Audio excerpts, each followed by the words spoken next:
इय्याका नअबुदु व इय्याका नस्तईन।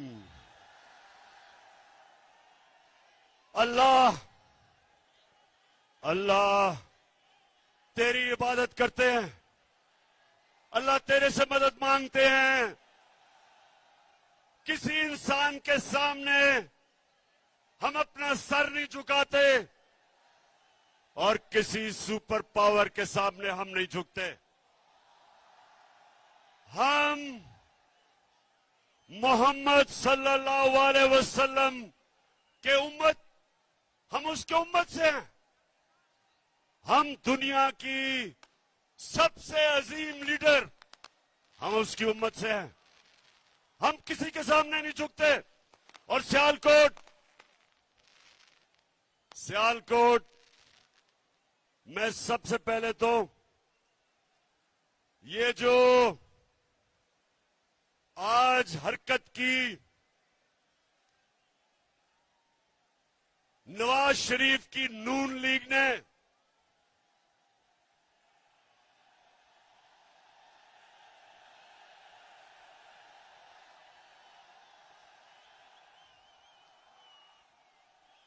नवाज शरीफ जितने बड़े बुज़दिल तुम हो उतनी तुम्हारी पार्टी है। हमने एक दफा सियालकोट, हमने एक दफा नहीं कोशिश की इनके जलसे रोकने की या इनकी लॉन्ग मार्च रोकने की। हर 3 महीने के बाद ये गवर्नमेंट गिराने आते थे और तुम्हारे साथ एक तो इस मुल्क की बड़ी बीमारी जरदारी भी था और उसके अलावा जो डीजल के परमिट बेचने वाला वो भी था।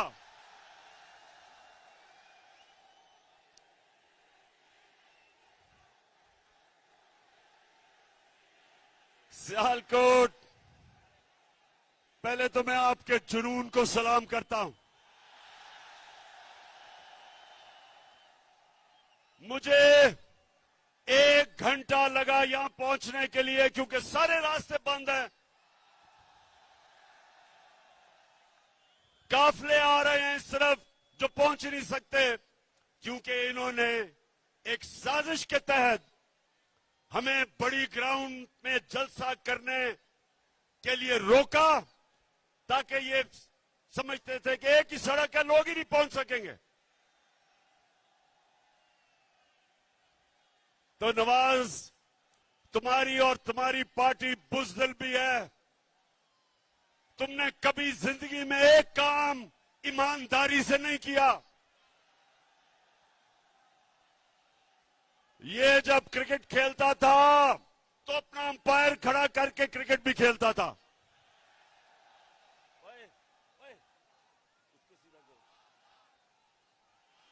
ये वो आदमी है, ना इसने बिजनेस ईमानदारी से की, ना ये इलेक्शन ईमानदारी से लड़ता है, ना इसने आज तक सच बोला।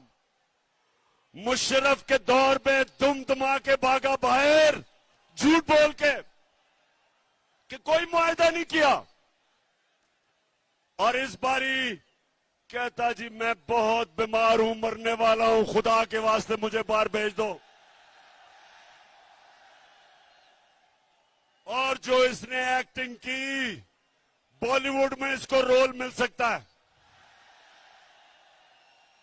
लगता था पता नहीं वो सीढ़ियां चढ़ के जहाज पे भी पहुंचेगा। और जैसे ही इसने जहाज देखा तो एकदम फुर्ती आ गई और जब लंदन की हवा लगी तो सारी बीमारियां खत्म। और वहां बैठ के हर किस्म की पाकिस्तान के खिलाफ साजिश की इसने। और दूसरा, ख्वाजा वेंटिलेटर, कहता हमारा मुल्क वेंटिलेटर पे है, इसलिए हमें अमेरिका के जूते पॉलिश करने हैं। ख्वाजा वेंटिलेटर, इस मुल्क को वेंटिलेटर पे किसने डाला? हमें तो सिर्फ 3.5 साल की हुकूमत मिली थी। तुम दोनों खानदान शरीफों के और जरदारियों के 30 साल तुमने इस मुल्क पे हुकूमत की है। वेंटिलेटर पे तो तुमने मुल्क को लूट लूट के पैसा बाहर ले जाके आज हमारे मुल्क को मकरूज किया। और फिर तुम्हारा जो Cherry Blossom boot polish Shahbaz Sharif, वो कहता है कि बेगर्स आर नॉट चूजर्स। मतलब कि क्योंकि हम बेकारी हैं, हमें गुलामी करनी पड़ेगी अमेरिका की। सियालकोट के लोगों, मुझे ये बताओ कि क्या आपको अमेरिका की गुलामी कबूल है?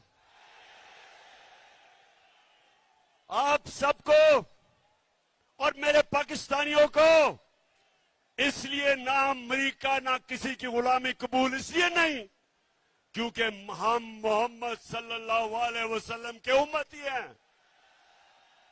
हम अल्लाह के सिवा, हमारा तो दावा है कि ला इलाहा इल्लल्लाह, अल्लाह तेरे सिवा किसी के सामने नहीं हम झुकते। और जब मुसलमान नौजवानों किसी के सामने झुकता है तो वो सबसे बड़ा शिर्क समझा जाता है इस्लाम में। हमें ला इलाहा इल्लल्लाह गैरत देता है, हमें गैरतमंद कौम है। हम इन चोरों डाकों की तरह किसी की गुलामी कबूल नहीं करते।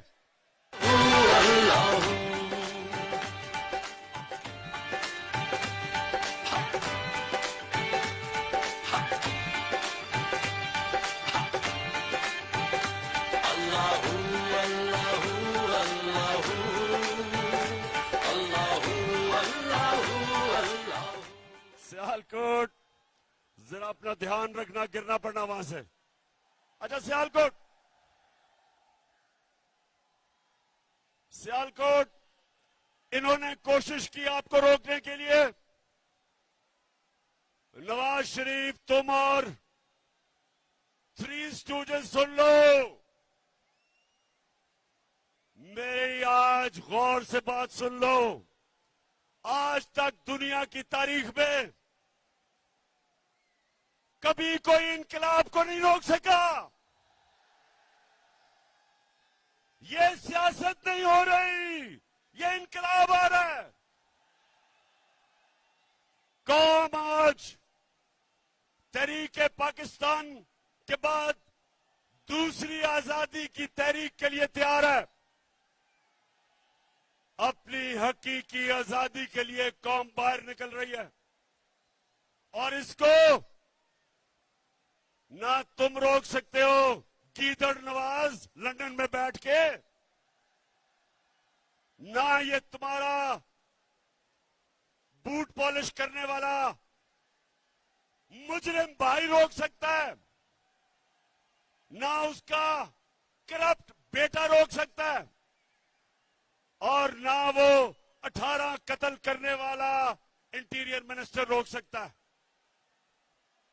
इसको कोई ताकत नहीं रोक सकती। और आज गौर से सुन लो, हम हमेशा, मेरी जमात ने हमेशा पुरअमन एहतजाज किया है। इंशाअल्लाह जब हम इस्लामाबाद पहुंचेंगे हम पुरअमन रहेंगे।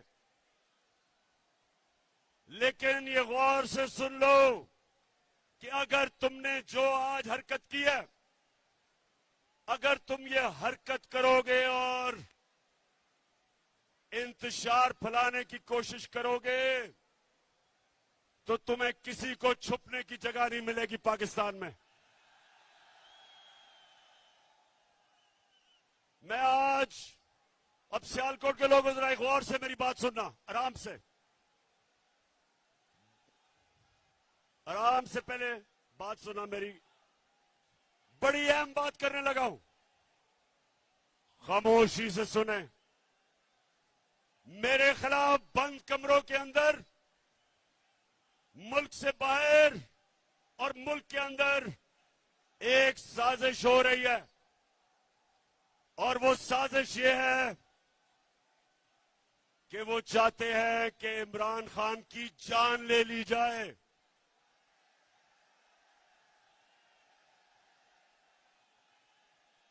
सुन ले जरा, ये साजिश का मुझे पहले पता था, और मुझे चंद दिन पहले मुझे पूरा इल्म हो चुका है। तो पहले जरा गौर से सुने मैं क्या किया है।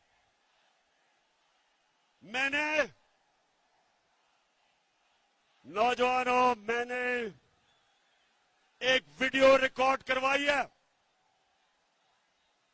मैंने ये वीडियो रिकॉर्ड करवा के एक महफूज जगह पे रख दी है कि अगर मुझे कुछ होगा, ये वीडियो सारी कौम के सामने आएगी। और इस वीडियो में मैंने पिछली गर्मियों से जो ये मेरे खिलाफ साजिश हुई, जो इस साजिश में मुलव्वस है, मैंने एक एक का नाम लिया इस वीडियो में।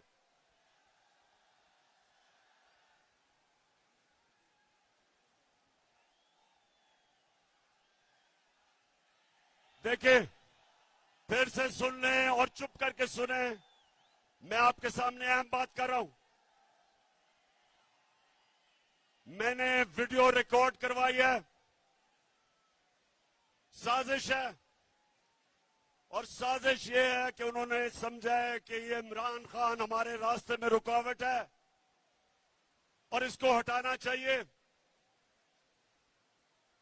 मुझे मारने की साजिश है, और इसलिए मैंने ये वीडियो रिकॉर्ड करवाई है, क्योंकि मैं तो इसको जहाद समझता हूं, मैं तो सियासत नहीं समझता। मैं तो अपने अल्लाह के लिए लड़ रहा हूं।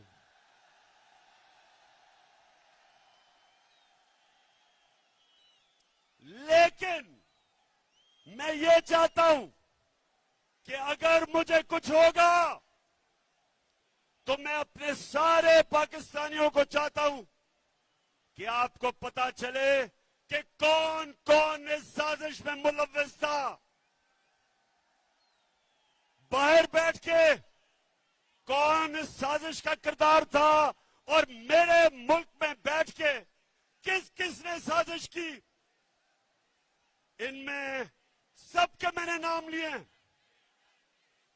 बस इनमें सारों के मैंने नाम लिए हैं जिन्होंने ये प्लानिंग की, और एक एक का नाम मैंने कहा कि ये मेरे दिल पे लिखा हुआ है कि इन्होंने कैसे पूरी प्लानिंग करके एक बैरूनी मुल्क साजिश, जिसमें ये सारा इस मुल्क का करप्ट टोला उसके साथ मिलके, और कौन कौन मजीद लोग इनके साथ थे, इन्होंने जो मेरी गवर्नमेंट गिराई है और जो आगे ये करने जा रहे हैं।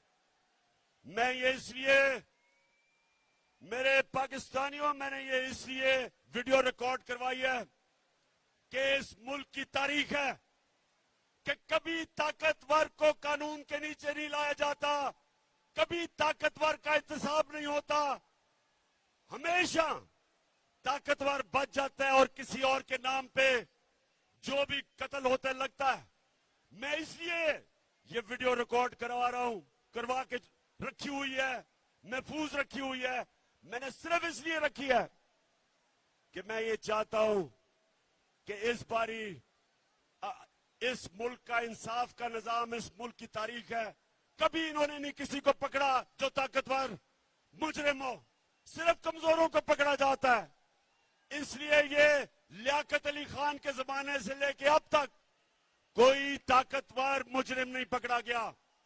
इसलिए मैं चाहता हूं कि मेरी कौम के सामने सब की शक्लें आए कि कौन कौन इस मुल्क से गद्दारी कर रहा था, किस किस ने गद्दारी की। और मैं दूसरी बात करता हूं और मैं फिर अपने इंसाफ के निजाम को आपके सामने रखता हूं कि मैंने 3.5 साल में पूरी कोशिश की कि जो 30 साल से मुल्क को लूट रहे थे इनको सजाएं हो, इनके खिलाफ एक्शन लिया जाए। लेकिन जो इस मुल्क के ताकतवर ओहदों पे बैठे थे, जिन्होंने इंसाफ करना था, वो करप्शन को बुरा नहीं समझते थे। वो ताकतवर की करप्शन को वो बुरा नहीं समझते। वो एक्सेप्ट कर बैठे हैं कि इस मुल्क में ताकतवर लोग चोरी करेंगे और कोई पकड़ेगा नहीं। सियालकोट के लोगों, मेरे नबी सल्लल्लाहु अलैहि वसल्लम ने आज से 1500 साल पहले तकरीबन तब ये कहा था कि वो कौमें तबाह हो जाती हैं जिधर छोटा चोर जेल में जाता है और बड़े डाकू को आप नहीं पकड़ते। ये है हमारा तबाही का रास्ता। मैंने जो आपको इस्लामाबाद में बुलाया एक वजह से कि अगर आप नहीं निकलेंगे, अगर ये डाकुओं के खिलाफ जिन्होंने साजिश के तहत आज मुल्क के ऊपर बैठे हुए हैं, अगर आप इनके खिलाफ अब नहीं निकलेंगे मेरे पाकिस्तानियों, ये मुल्क तबाह हो जाएगा। क्योंकि मेरे नबी ने कह दिया था कि जब आप ताकतवर मुजरिमों को, डाकुओं को नहीं पकड़ते और सिर्फ छोटे चोरों को पकड़ते हैं, वो मुल्क बचता नहीं है। हजरत अली रज़ियल्लाहु ताला ने इनके ऐसे ममालिक के जो ताकतवर डाकुओं को नहीं पकड़ सकते उनके मुतालिक कहा कि कुफर का निजाम चल जाएगा, लेकिन जुल्म और नाइंसाफी का निजाम नहीं चल सकता। हमारे सामने तबाही है। अगर हम सब एक कौम बन के नहीं निकले और अगर हमने इनके खिलाफ जिहाद ना की, मेरे पाकिस्तानियों, आपके और आपके बच्चों का कोई मुस्तकबिल नहीं है।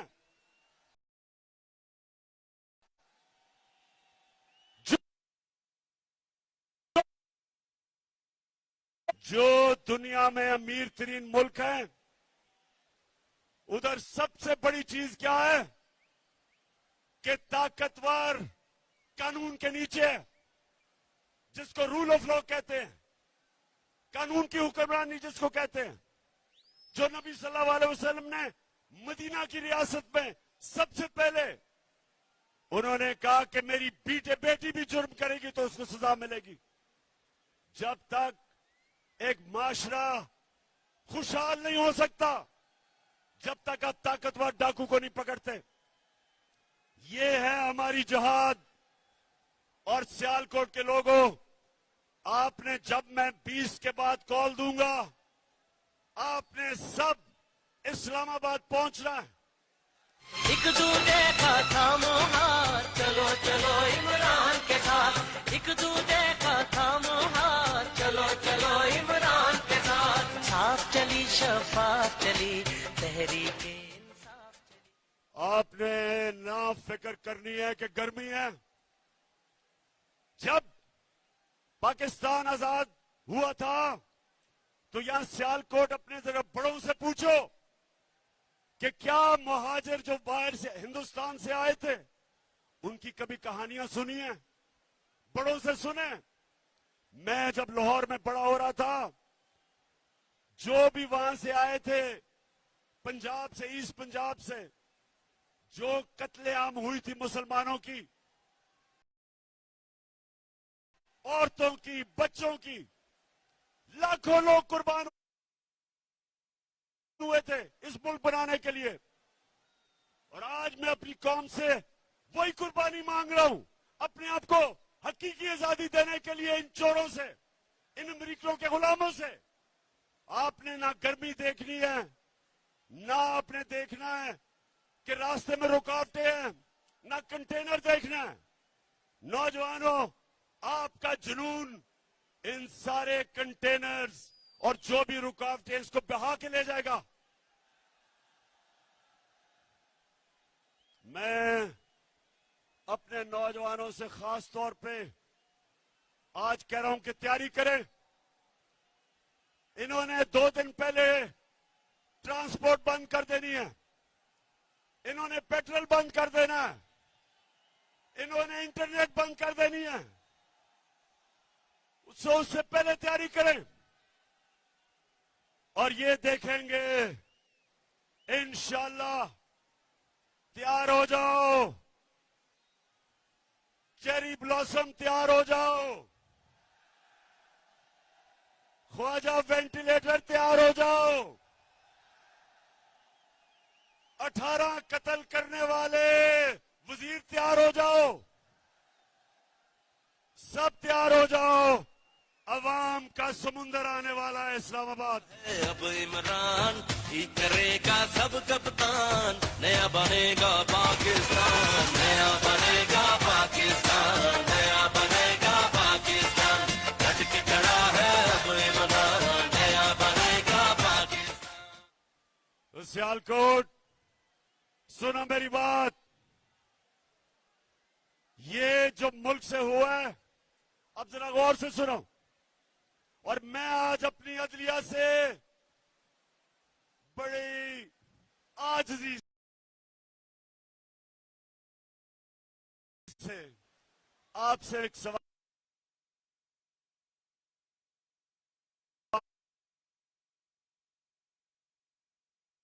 सामने, मैं अपनी अदलिया से फिर कहता हूं, बड़ी आजिज़ी से सवाल पूछता हूं। बड़ा अच्छा किया आपने सुओ मोटो एक्शन ले लिया इतवार को। आपको कोई बहुत ही खतरा होगा इमरान खान से कि 12 बजे अदालतें भी खोल दी, चले ठीक है।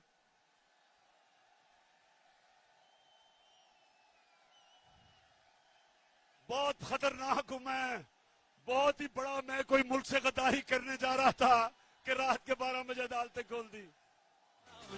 तो मैं आजिज़ी से अपनी अदलिया से पूछता हूं, और बड़ा मासूमाना सा सवाल है कि शहबाज शरीफ, इसका बेटा हमजा शरीफ, और जो मफरूर बेटा हुआ है सलमान शहबाज, 24 अरब रुपए के इनके ऊपर FIA के केसेस हैं। सुने जरा सियालकोट, 24 अरब रुपए के केसेस हैं। प्राइम मिनिस्टर पे, चीफ मिनिस्टर पे, और जो भाई भगौड़ा हो चुका है, 24 अरब रुपए का मतलब, 24 अरब रुपए का मतलब कि 2400 करोड़ रुपए के इनके ऊपर करप्शन के केसेस हैं। अब मैं ये सवाल पूछता हूं कि मुझे दुनिया में एक मुल्क बता दो कि FIA इन्वेस्टिगेट करके आपके ऊपर ये केसेस बनाती है, और इक्तदार में आके आप उसी FIA के ऊपर बैठ के और सबसे पहले सारे वो लोग जिन्होंने केसेस बनाए उनको फारिग करते हैं। और फिर और मैं सलाम करता हूं डॉक्टर रिजवान आपको कि एक जबरदस्त FIA का ऑफिसर जिसमें दिलेरी थी, जो दलेर आदमी था, जिसने शरीफ माफिया के खिलाफ कार्रवाई करके मकसूद चपड़ासी के बैंक अकाउंट में और नौकरों के बैंक अकाउंट में 16 अरब रुपए पकड़े। और फिर क्या हुआ? डॉक्टर रिजवान के ऊपर दबाव डाला गया। हमजा शरीफ ने उसको धमकियां दी और वो डॉक्टर रिजवान शदीद दबाव में था और उसको हार्ट अटैक हुआ, मर गया। कल क्या हुआ? जो दूसरा ऑफिसर ये शहबाज शरीफ का एफआईए का केस इन्वेस्टिगेट कर रहा था, उसका नाम नदीम अख्तर था, उसको कल हार्ट अटैक हो गया। सियालकोट, उसको भी हार्ट अटैक हो गया कल। मैं ये सवाल पूछता हूं कि ये कैसे है कि माफिया का जो इन्वेस्टिगेट करता है उनके ऊपर किस तरह का दबाव है? किधर है मेरी अदालतें? आपका काम है इनकी हिफाजत करना। कौन आगे से इस मुल्क के कौन से सरकारी नौकर, कौन सी एफआईए, कौन सी एफबीआर, कौन से पुलिस ऑफिसर कभी भी आपके सामने खड़े होंगे? इस मुल्क के अदारे कैसे ताकतवर मुजरिमों के सामने खड़े होंगे? पहले ही डरते थे और अब जब फिर साजिश के तहत इन मुजरिमों को ऊपर मुलव्वस कर दिया, तो अब मुझे सवाल पूछता हूं अपनी अदलिया से, कौन इस मुल्क के इदारों की हिफाजत करेगा?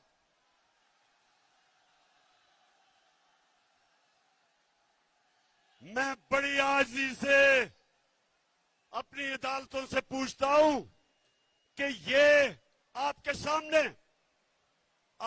सामने हमारी मुल्क की तबाही हो रही है। जब इदारे खत्म होते हैं मुल्क तबाह हो जाता है। और मैं फिर ये अगला सवाल पूछता हूं कि ये जो हमारे जेलों में छोटे चोर भरे हुए हैं, उनका क्या ये कसूर है कि वो छोटे चोर हैं? क्या सबक ये मिल रहा है कि मुल्क पे डाका मारो तो बड़ा डाका मारो, नहीं तो जेल में चले जाओगे? मैं आज, अगर आपने इनको नहीं पकड़ना, तो मैं आज फिर से कहता हूं कि पाकिस्तान के जेल खोल दें, ये गरीबों को बाहर निकालें, जो बेरोजगारी में चोरी करते हैं, घर में बच्चे भूखे हैं, उनको बाहर निकाल दें। इन सारों की, इन गरीब चोरों की मिला के भी जो चोरी है, वो एक मकसूद चपड़ासी के जो 4 अरब आए थे बैंक में, उससे कम है। ये जुल्म का निजाम है। इसके मुतालिक हजरत अली ने कहा था, फिर से मैं बताता हूं कि कुफर का निजाम चल जाएगा लेकिन नाइंसाफी और जुल्म का निजाम नहीं चल सकता। मैं आखिर में सिर्फ 2 बातें करना चाहता हूं।